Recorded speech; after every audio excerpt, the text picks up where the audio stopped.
শরণাগত ভজনব্রত চিরপালন চরণম। শরণাগত ভজনব্রত চিরপালন চরণম। সুকৃতালয় সরলাশয় সুজনাখিল বরণম। সুকৃতালয় সরলাশয় সুজনাখিল বরণম। হরিসাধন কৃতবাধন জনশাসন কলনম। হরিসাধন কৃতবাধন জনশাসন কলনম। সচরাচর করুণাকর নিখিলা শিব দলনম। সচরাচর করুণাকর নিখিলা শিব দলনম। শুভোদয় দিবসে বৃষ রবিজা নিজ দয়িতম। শুভোদয় দিবসে বৃষ রবিজা নিজ দয়িতম। প্রণমামি চ চরণান্তিক পরিচারক সহিতম। প্রণমামি চ চরণান্তিক পরিচারক সহিতম। জগদ্গুরু ভগবান শ্রী শিল ভক্তি সিদ্ধান্ত সরস্বতী গোস্বামী ঠাকুর শিল প্রভুপাদ জি কি জয়। শিল গুরু মহারাজ জি কি জয়। সবার সৎ প্রভুপাদ দশমস্তন আচার্যবৃন্দ বৈষ্ণববৃন্দ কি জয়। সমাগত ভক্তবৃন্দ, গৌড়ীয় আচার্য কুলচূড়ামণি শিল বিশ্বনাথ চক্রবর্তী ঠাকুরের শ্রী শ্রী ভক্তিরসামৃত সিন্ধু বিন্দুহু এই গ্রন্থ থেকে আমরা আজ ব্যভিচার ভাব, অনন্তর ব্যভিচার ভাব বলা যাইতেছে। ব্যভিচার ভাব 33টি, যথা নির্বেদ বা আত্মনিন্দা,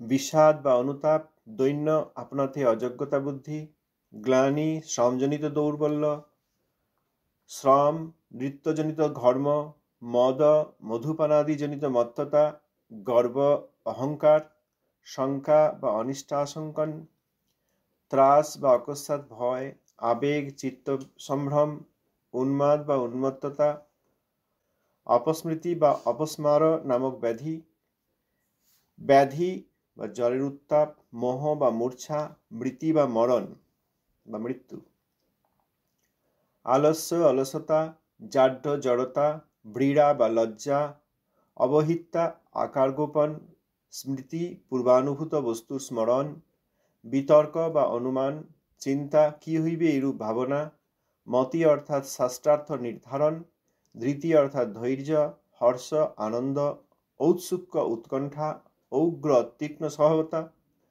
অমর্ষ অসহিষ্ণুতা, অসূয়া গুণে দোষারোপ, চাপল্য বা স্থৈর্য অক্ষমতা, নিদ্রা বা সুষুপ্তি, সুপ্তি বা স্বপ্নদর্শন, বোধ বা জাগরণ ও অবিদ্যাক্ষয়। ভক্তগণের চিত্তানুসারে ভাব সকলের প্রকাশের তারতম্য হইয়া থাকে।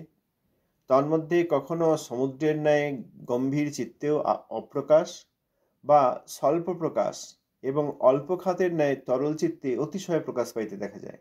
অতএব বিশেষ কোনো নিয়ম না থাকায় ইহার বিস্তার করা হইল না। অনন্তর স্থায়ী ভাব বর্ণিত হইতেছে। স্থায়ী ভাব ত্রিবিধ, যথা সামান্যরূপ, স্বচ্ছরূপ ও শান্তাদি পঞ্চবিধ রূপ। যিনি কখনো একৈক রসনিষ্ঠ ভক্তের সঙ্গ করেন নাই, অথচ যাহার সামান্য ভজনের পরিপাকে শান্তাদি বিশেষত্ব শূন্য সামান্যতঃ এক প্রকার রতি জন্মিয়াছে, তাদৃশ সামান্যজনের ঐরূপ সামান্য রতিকে সামান্যরূপ স্থায়ী ভাব বলা যায়।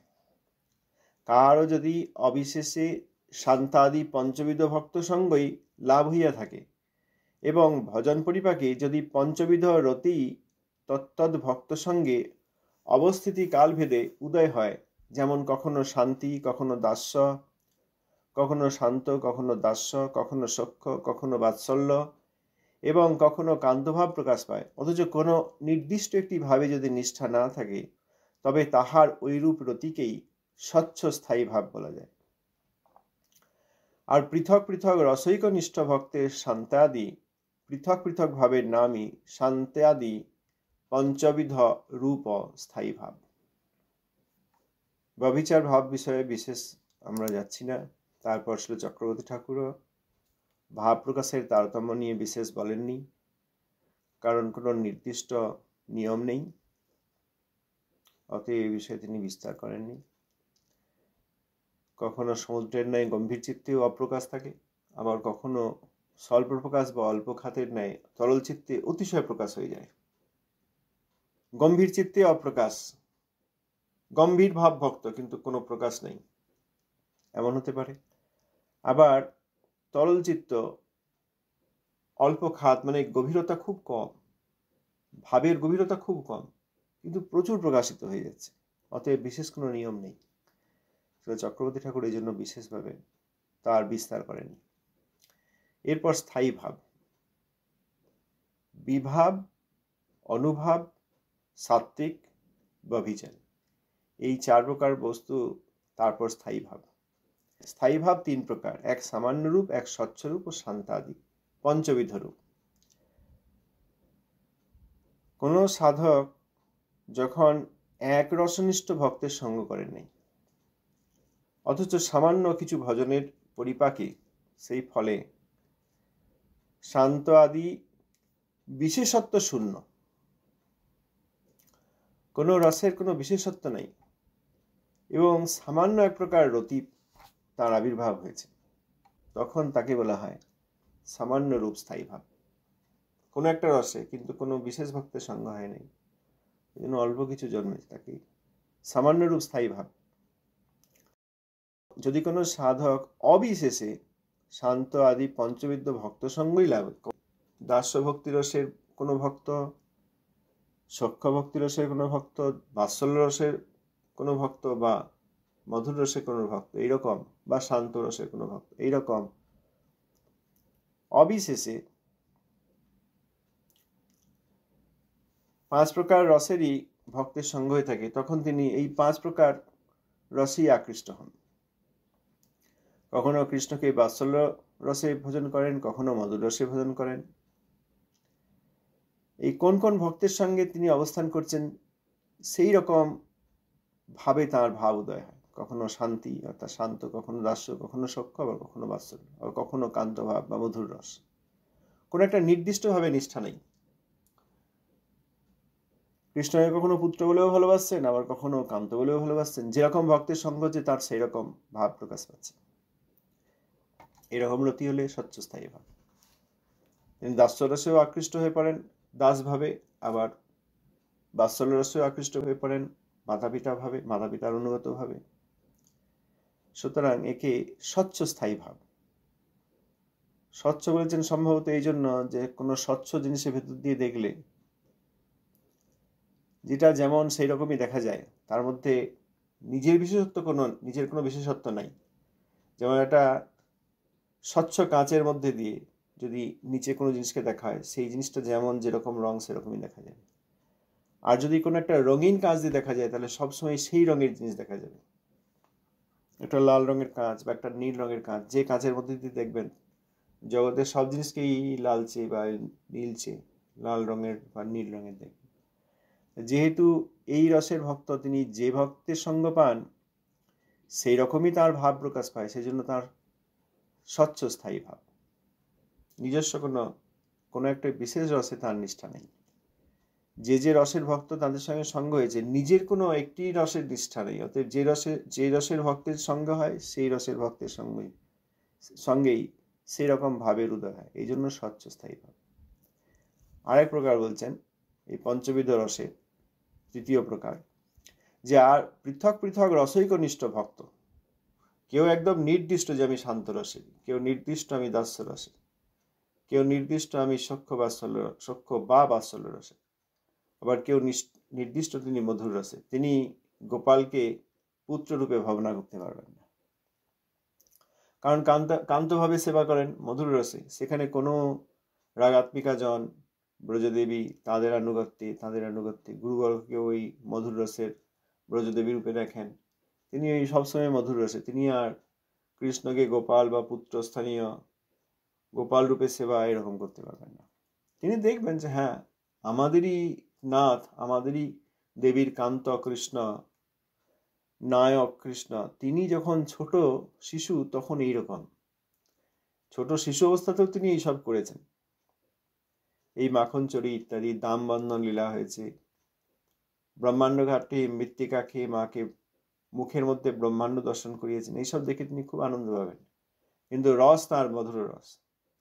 তিনি নিজেকে এই মাতা পিতার অধীনে আমার মধ্যেও সেই, আমিও সেরকম একজন মাতৃভাবময়ী বা পিতৃভাবময় এইরকম ধারণা করতে পারবেন, কারণ তিনি এই যে রসৈকনিষ্ঠ ভক্ত।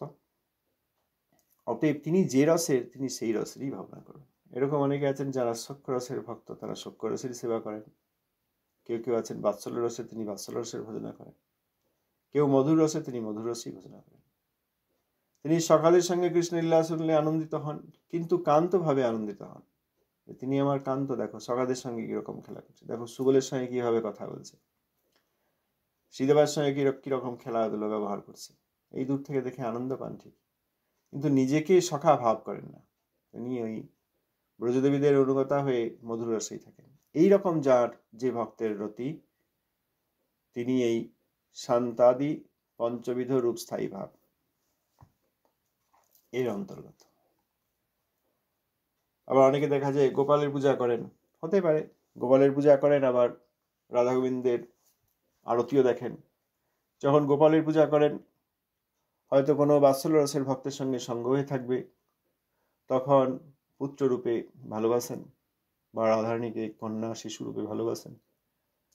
আবার যখন কোনো মধুর রসের ভক্ত পান, তখন সেইভাবেই বিভাবিত হয়ে পড়েন, আবার এই কান্ত ভাব থাকে। অতএব কোনো একটা নির্দিষ্ট রসে তার স্থায়িত্ব নাই, তাকে স্বচ্ছ স্থায়ী ভাব। শান্তাদি পঞ্চবিধ ভাব যথা শান্ত ভক্তের শান্তি, দাস্য ভক্তের দাস্য, সখ্য ভক্তের সখ্য ভক্তের সখ্য, বাৎসল্য ভক্তের বাৎসল্য এবং মধুর ভক্তের প্রিয়তা স্থায়ী ভাব। এইরূপ শান্ত, দাস্য, সখ্য, বাৎসল্য, উজ্জ্বল বা মধুর, এই পাঁচটি মুখ্য রস, ইহারা উত্তরোত্তর শ্রেষ্ঠ। শান্তের গুণ শ্রীকৃষ্ণনিষ্ঠ বুদ্ধিবৃত্তিতা, দাস্যের গুণ সেবা, সখ্যের গুণ সম্ভ্রমরাহিত্য, বাৎসল্যের গুণ স্নেহ এবং উজ্জ্বলের গুণ অঙ্গসঙ্গ দান দ্বারা সুখ উৎপাদন। এই প্রকারে পূর্ব গুণ হইতে উত্তরোত্তর গুণ সকলের শ্রেষ্ঠ জানিতে হইবে। শ্রী চৈতন্য চরিতামৃতে শ্রীল কৃষ্ণদাস কবিরাজ স্নেহপাদ ব্যাখ্যা করেছেন। সেখানে এখানে চক্রবর্তী ঠাকুর যে কথা বলছেন, শ্রীল বিশ্বনাথ চক্রবর্তী ঠাকুর বলছেন যে শান্তের যে কৃষ্ণনিষ্ঠ বুদ্ধিবৃত্তিতা দাসের মধ্যে সেটা আছে, থেকেও দাসের আর একটা অধিক গুণ আছে, সেটা হচ্ছে সেবা। শান্ত মুখ্যত সেবা করেন না, তার তিনি কৃষ্ণনিষ্ঠ বুদ্ধিবৃত্তি তার। দাসের সেটা তো আছেই, তার সঙ্গে তিনি সেবা করেন। সখ্যের কৃষ্ণনিষ্ঠ বুদ্ধিবৃত্তিতে আছে, তিনি কৃষ্ণনিষ্ঠ, দাসের মতো সেবাও করেন, আবার সখা হয়ে সম্ভ্রম রাহিত্য, অর্থাৎ দূরত্ব নাই। আর বাৎসল্য এবং বিশ্বাস আর বাৎসল্য রসে এইগুলো সবই আছে, তার সঙ্গে স্নেহ আছে। এই জন্য মাতা পিতা তাদের স্নেহ আছে, কিন্তু তাদের আবার সেবাও আছে, কারণ তারা মাতা পিতা রূপ দাস। স্নেহ আছে, সম্ভ্রমরাহিত্য সখার মতো সম্ভ্রমরাহিত্য, দাসের মতো সেবা এবং শান্তের মতো কৃষ্ণনিষ্ঠতা অবশ্যই আছে। আবার উজ্জ্বল রসে বা কান্তভাবে অঙ্গসঙ্গ দান দ্বারা সুখোৎপাদন। তাদের মধ্যে প্রথমেই শান্তের কৃষ্ণনিষ্ঠা, দাসের সেবা, সখ্যের সম্ভ্রমরাহিত্য অর্থাৎ কোনো দূরত্ববোধ নেই, সম্পূর্ণ বিশ্বাস, এবং বাৎসল্যের স্নেহ অবশ্যই আছে, তার সঙ্গে অঙ্গসঙ্গ দান দ্বারা সুখোৎপাদন। এই প্রকারে পূর্ব গুণ হইতে উত্তরোত্তর গুণ সকলের শ্রেষ্ঠ ধ্যানিতে হইবে। সেই জন্য গৌড়ীয় গুরুবর্গগণ যারা এই মধুর রসের ভক্ত, তারা আমাদেরকে এই বস্তুই দান করেছেন। সাধনা করে চিত্ত নির্মল হলে এই ভাবই যাতে আমাদের আসে, এই আশীর্বাদ করেছেন। শান্ত ভক্তি রস, এই শান্ত রসে সচ্চিদানন্দ ঘন বিগ্রহ, নরাকৃতি পরব্রহ্ম, চতুর্ভুজ, নারায়ণ, পরমাত্মা এবং শান্ত, দান্ত, সূচি, বশী, হতারি গতিদায়ক, হতারি গতিদায়ক অর্থাৎ যারা অরিভাব নিয়ে শত্রুভাব নিয়ে এসেছেন এবং তাদের বিনাশ করেছে তাদেরকে গতিদান করেন। হতারি গতিদায়ক ও বিভু ইত্যাদি গুণসম্পন্ন শ্রীকৃষ্ণ বিষয়ালম্বন। আমরা আগে পড়লাম বিভাব, উদ্দীপনার আলম্বন, আলম্বনের মধ্যে বিষয় আর আশ্রয়। শান্তরসের বিষয় আলম্বন কৃষ্ণ এই রকম, তিনি সচ্চিদানন্দ ঘন বিগ্রহ, নরাকৃতি পরব্রহ্ম, চতুর্ভুজ, নারায়ণ, পরমাত্মা এবং কৃষ্ণের এই গুণ শান্ত, দান্ত, সূচি, বশী, হতারি, গতিদায়ক ও বিভু, এইসব গুণ এইটা শান্তগণ দেখেন। এই রকম গুণসম্পন্ন কৃষ্ণই বিষয় আলম্বন। সনক, সনন্দ, সনাতন, সনত কুমার আদি তাপসগণ আশ্রয় আলম্বন। কৃষ্ণ বিষয় আর এনারা আশ্রয়। জ্ঞানীগণও মুক্তিবাঞ্ছা পরিত্যাগপূর্বক শ্রীকৃষ্ণ ভক্ত কৃপায় যদি ভক্তি বাসনাযুক্ত হয়েন তবে তাহারাও আশ্রয় আলম্বন হইয়া থাকেন। জ্ঞানীরা নির্ভেদ ব্রহ্মানুসন্ধান পরিত্যাগ করে কৃষ্ণ ভক্তের সঙ্গ পেয়ে তাঁর কৃপা পেয়ে যদি ভক্তি বাসনাযুক্ত হন তাহলে তাঁরাও আশ্রয় আলম্বন। আগে শুনেছি আমরা বিভাবে আলম্বন আর উদ্দীপন। আলম্বন দুই প্রকার, এক বিষয় আলম্বন, এক আশ্রয় আলম্বন। বিষয় আলম্বন যার জন্য যার উদ্দেশ্যে রতি তিনি বিষয়, আর যারা সেই রতির আধার তারা আশ্রয়। তাহলে সনক, সনন্দন, সনাতন, সনত কুমার এনারা এবং জ্ঞানীগণ মুক্তিবাঞ্ছা পরিত্যাগ করে ভক্তের প্রভাবে যদি ভক্তি লাভ করেন তাঁরাও আশ্রয় অবলম্বন হয়ে থাকেন। কাদের? শান্ত ভক্তদের। পর্বত, কাননাদিবাসী সাধুজনের সঙ্গ ও সিদ্ধক্ষেত্রাদি উদ্দীপন বিভাব। তাহলে আলম্বন হলো বিষয় এবং আশ্রয়। শান্তের উদ্দীপন কি? পর্বত, কাননাদিবাসী সাধুজন, তাদেরকে দেখে এই রতির উদ্দীপনা হয়, তাদের সঙ্গ করে এই রতির উদ্দীপনা হয়। সিদ্ধক্ষেত্র এইসব উদ্দীপন বিভাগ। নাসাগ্র দৃষ্টি, অবধূতের ন্যায় চেষ্টা, নির্মমতা, ভগবত দেশীজনে বিদ্বেষরাহিত্য, ভগবত ভক্তজনেও ভক্তাতিশয্যের অভাব, মৌন, জ্ঞানশাস্ত্রে অভিনিবেশ প্রভৃতি অনুভাব। তাহলে বিভাবের আলম্বন, বিষয় এবং আশ্রয়, বিভাবের উদ্দীপন হলো। এরপর শ্রী চক্রবর্তী ঠাকুর মহাশয় এই শান্তরসের যারা ভক্ত তাদের অনুভাব বলছেন।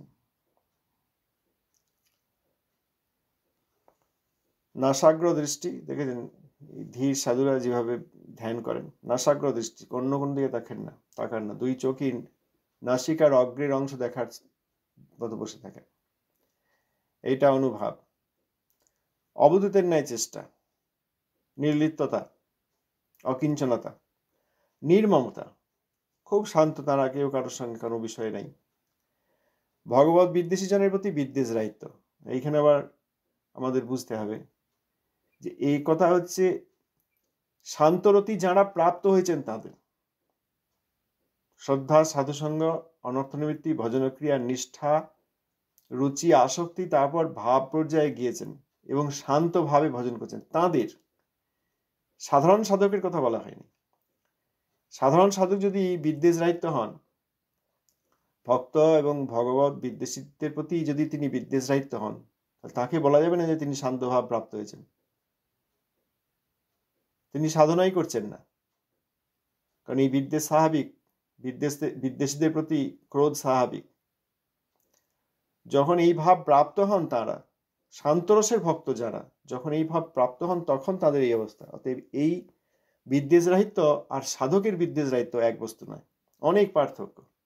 সাধক তো এখনো অনর্থনিবৃত্তি আদি করছেন, আর এনারা ভাব পর্যায়ে গেছে কিন্তু শান্তের ভাব প্রাপ্ত হয়েছেন। এনারা যদি ব্রজের শান্ত ভাব গ্রহণ করেন তখন সেখানে লতা বৃক্ষ ইত্যাদি হয়ে থাকেন, লতা বৃক্ষ, গবাদি পশু, এইসব। ভগবত ভক্তজনেও ভক্তি আতিশয্যের অভাব। ভক্তজন দেখলেও ভক্তির আতিশয্য থাকে না, তারা মৌন থাকেন, জ্ঞান শাস্ত্রে অভিনিবেশ করেন ইত্যাদি, এইগুলো তাদের অনুভাব।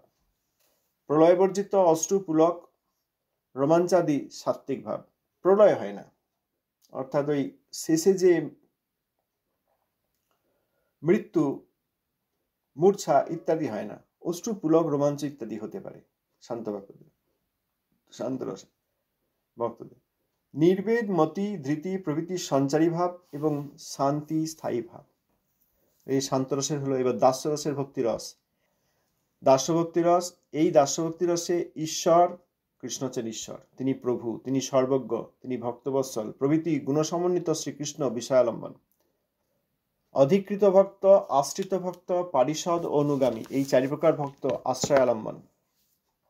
তন্মধ্যে ব্রহ্মা, শঙ্কর ইত্যাদি আধিকারিক দেবতাগণ অধিকৃত ভক্ত। আশ্রিত ভক্ত ত্রিবিধ, শরণ্য, জ্ঞানীচর ও সেবানিষ্ঠ। তন্মধ্যে কালিয়নাগ, মগধরাজ জরাসন্ধ কর্তৃক অবরুদ্ধ রাজগণ প্রভৃতি শরণ্য। কালিয়নাগ শরণ নিলেন, যে কৃষ্ণ নৃত্য করলেন, কালিয়নাগ শরণ নিলেন, বললেন যে আমি তাহলে কোথায় যাব, গরুর তো দেখলে আমাকে খেয়ে নেবে, ব্যতিব্যস্ত করবে। তখন কৃষ্ণ বলেন, আর চিন্তা নেই, আমার চরণ চিহ্ন তোমার মস্তকে আঁকা রয়েছে, আর গরুর তোমাকে কিছু বলবে না। শরণ গ্রহণ করলেন, তাহলে তিনি শরণ্য। আর মগধরাজ জরাসন্ধ যেসব রাজাদেরকে বন্দী করেছিলেন তারাও কৃষ্ণের শরণ্য। দাস্যরসে প্রথমে জ্ঞানী থাকিয়া পরে মোক্ষেচ্ছা ত্যাগপূর্বক যাহারা দাস্যে প্রবৃত্ত হয় তাহারাই জ্ঞানীচর। এর আগে একরকম জ্ঞানী দেখা গেল, তাঁরা ভক্তের সঙ্গ এবং কৃপায় যদি জ্ঞান, নির্ভেদ ব্রহ্মানুসন্ধান রূপ জ্ঞান পরিত্যাগ করে ভগবানের শান্তরস গ্রহণ করেন, তখন তারা শান্তরসের ভক্ত। মোক্ষ পিপাসা এবং নির্ভেদ ব্রহ্মানুসন্ধান পরিত্যাগ করেছেন। এখানেও যদি কোনো জ্ঞানী তিনি মোক্ষের ইচ্ছা, মুক্তির ইচ্ছা পরিত্যাগ করেন এবং দাস্যরসে প্রবৃত্ত হন, তখন তারাই হচ্ছেন জ্ঞানীচর। সনকাদি মুনিগণ এই বিভাগের অন্তর্গত। আর যাহারা প্রথম হইতেই সেবানিষ্ঠ হয়েন তাহাদিওকে সেবানিষ্ঠ বলা যায়। এর আগে সনকের নাম ছিল সনক, শান্তরসের জন্য আশ্রয় আলম্বন। শান্তরসের যারা ভক্ত তারা সনকাদি তাদেরকে আশ্রয় আলম্বন মনে করেন। আর দাস্যরসে সনকাদি মুনিগণ হচ্ছেন এই জ্ঞানীচর। প্রথমে এনারা জ্ঞানী ছিলেন, পরবর্তীকালে যখন ভগবান নারায়ণের সঙ্গে দেখা করতে গেলেন, প্রণাম করলেন, তাঁর শ্রীচরণ তুলসী নির্মাল্যের গন্ধে তাদের ভক্তি এলো। তারা তখন এই সাধারণ ব্রহ্মজ্ঞান পরিত্যাগ করে ভগবানের দাসত্ব স্বীকার করলেন। এই জন্য সনকাদি মুনিগণ এই জ্ঞানীচর দাস ভক্ত। কিন্তু পূর্ববর্তী বর্ণনায় শ্রী চক্রবর্তী ঠাকুর বললেন, এনাদেরকে যারা শান্তরসের তারাই আবার তাদের আলম্বন মনে করেন, কিন্তু আসলে সনকাদি মুনিগণ তারা দাস্যরসের। কারণ শান্তদের দর্শনে এই ধরনের দাসগণ, দাসগণ তারা হচ্ছেন তাদের আশ্রয় আলম্বন। আর যাহারা প্রথম হইতেই সেবানিষ্ঠ হয়েন তাহাদিওকে সেবানিষ্ঠ বলা যায়। অধিকৃত ভক্ত, শরণ্য, জ্ঞানীচর আর সেবানিষ্ঠ। চন্দ্রধ্বজ, হরিহয় ও বহুলাশ্ব প্রভৃতি রাজগণ সেবানিষ্ঠ বলিয়া অভিহিত হয়।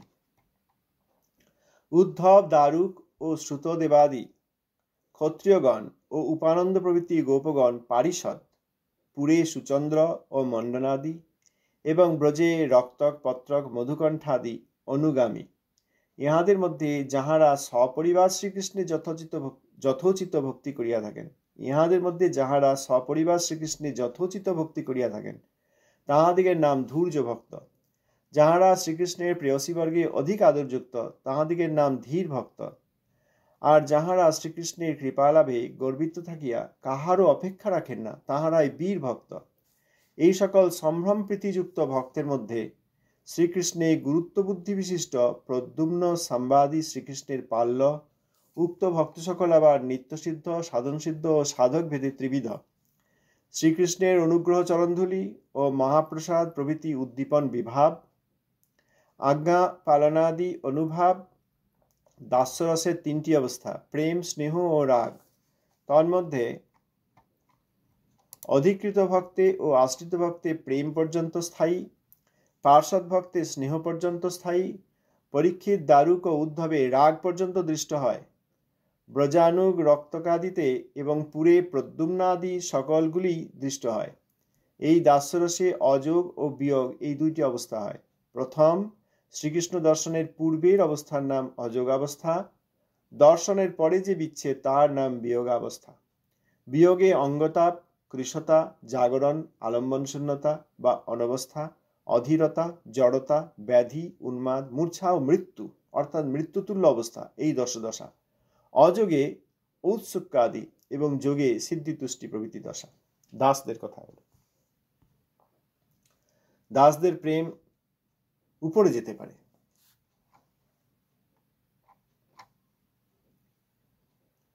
দাস্যরসে প্রেম, স্নেহ এবং রাগ পর্যন্ত যেতে পারে। অধিকৃত ভক্ত ও আশ্রিত ভক্তে প্রেম পর্যন্তই স্থায়ী হয়। পার্ষদ ভক্তে স্নেহ পর্যন্ত, আর পরীক্ষিত, দারুক ও উদ্ধব রাগ পর্যন্ত তুষ্ট হয়। ব্রজানুগ, রক্তকাদি যে দাস, তাহলে এনাদের কথা হলো, যেমন পরীক্ষিত মহারাজ, তিনি হস্তিনাপুরের অর্থাৎ দ্বারকা লীলার অন্তর্গত।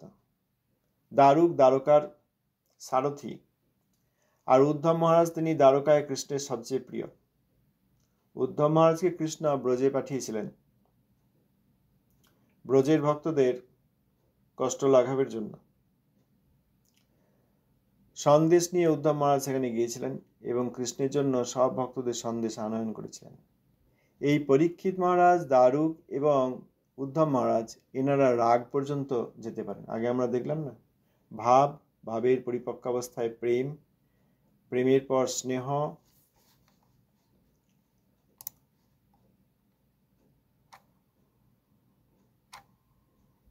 মান, প্রণয়, রাগ, অনুরাগ, ভাব, এই ভাব আলাদা। এই ভাব এবং মহাভাব, প্রথমে এক ভাব হলো, সেটা হচ্ছে ভজন করতে করতে যখন চিত্ত নির্মল হয় তখন ভাব হৃদয়ে আবির্ভূত হয়, কৃষ্ণ বা তার ভক্তের কৃপা, সে এক ভাব। তারপর সেই ভাবের পরিপক্কাবস্থা প্রেম আছে না, ঠাকুর মহাশয় লিখেছেন, প্রেমের প্রথম অবস্থা ভাবনাম তার,